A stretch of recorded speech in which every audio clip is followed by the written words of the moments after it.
કે આપણા ગુજરાતમાં કેવું છે કે એક તો અરેબિયન સી ડિરેક્ટ ટચ થાય છે. એપાર્ટ ફ્રોમ ધીસ કે આપણે ઇન્ડિયન કોસ્ટ લાઇનમાં મેઇન 4-5 રીફ છે એવી જે મેઇન રીફમાં આપણે કેલ્ક્યુલેટ કરી શકીએ. ફર્સ્ટ છે આજે અરેબિયન સીનો શિવરાજપુર દ્વારકાવાળો જે પટ્ટો છે એ અને ગલ્ફનો અમુક રિજિયનમાં ડાઇવિંગ પોસિબલ છે, બટ એ આખો મરીન નેશનલ પાર્કના પ્રોટેક્ટેડ ઝોનમાં છે, તો ત્યાં ખાલી રિસર્ચર અને જે સાયન્ટિફિક ફેલોઝ હોય છે એ લોકો જ ત્યાં ડાઇવ કરી શકે છે. અને રહી વાત ગોવાની, ગોવા છે, Andaman island group of islands છે, તો ત્યાં તો આખું પેરેડાઇઝ જ અલગ છે.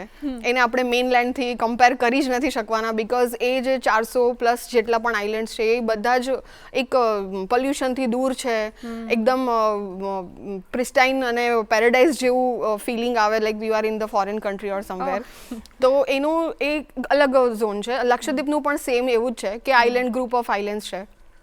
તો આઇલેન્ડ અને મેઇનલેન્ડમાં એ થોડો તફાવત તો રહેવાનો કે વિઝિબિલિટીમાં તમને ફરક પડી જાય કે અંડર વોટર છે, સિઝનલ વેરિએશન્સ હોય છે. અંડમાનમાં તમે થ્રુ આઉટ યર ખાલી મોન્સૂન છોડીને ડાઇવિંગ કરી શકો, જ્યારે આપણા ગુજરાતમાં બહુ સ્પેસિફિક ટાઈમ છે, જેમ કે તમે વિન્ટર જ ચૂઝ કરી શકો છો ડાઇવિંગ માટે. પાણી થોડું ઠંડુ હોય છે, બટ વિઝિબિલિટી તમને ત્યારે જ મળે છે કે તમે વિન્ટર કોર પીરિયડમાં, જેમ કે નવેમ્બર ડિસેમ્બરથી સ્ટાર્ટ કરો તો તમને માર્ચ સુધી મેક્સિમમ તમને ટાઈમ મળે. તો એ ટાઈમ કન્સ્ટ્રેન છે. મરીન લાઈફની વાત કરીએ તો અંડમાન વધારે રીચ છે, અહીંયા આપણને થોડું, બટ હા ડાઇવ એક્સપિરિયન્સ સેમ છે. તમે દરિયામાં ખાલી જીવસૃષ્ટિ કરતાં તમે પોતાનું કનેક્શન ફીલ કરો ડાઇવિંગ જોડે અને દરિયા જોડે, એ પણ એટલું જ મહત્વનું છે.